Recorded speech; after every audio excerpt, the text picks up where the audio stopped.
The sense of relief that Donald Trump's exit from the White House may have provided to China proves short-lived, as the Joe Biden administration has toughened its stand against the communist nation by reaching out to the U.S. Asian allies to consolidate its Indo-Pacific strategy.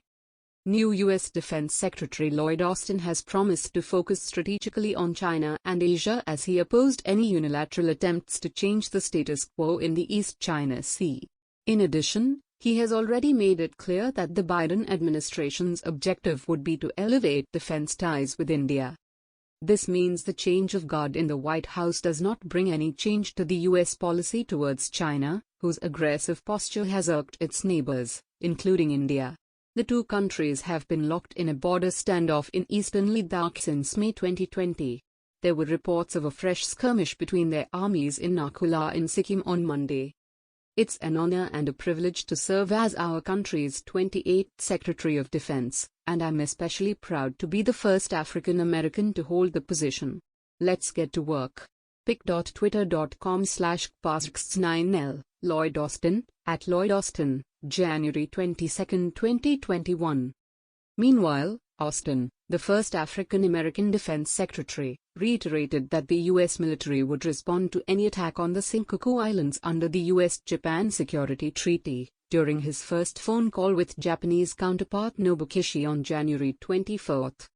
The Pentagon has said that Austin reiterated America's commitment to the U.S.-Japan alliance and emphasized the importance of maintaining peace and security in the Indo-Pacific region. He also reached out to his South Korean counterpart Soo Wook.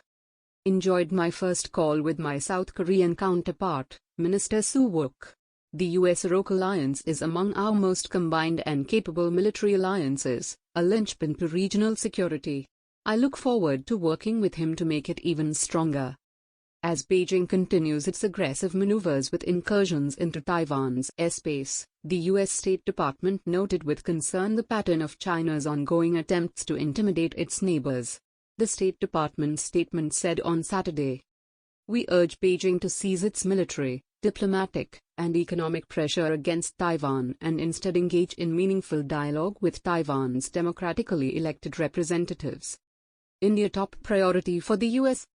There is enough indication that the U.S. will continue supporting India in countering Beijing's expansionist ambitions. Soon after being elected as the U.S. president, Biden and Prime Minister Modi had reiterated their commitment to the Indo-U.S. strategic partnership and cooperation in the Indo-Pacific region, among other matters. Biden's nominee for the post of Secretary of State, Antony J. Blinken, made it clear in his testimony to the U.S. Senate Committee on Foreign Relations that the strategic ties with India will remain strong, especially on the Indo-Pacific.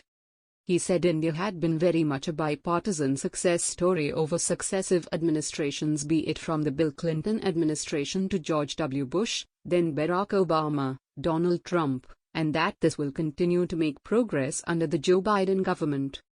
Austin also made a similar statement before the U.S. Senate Armed Services Committee.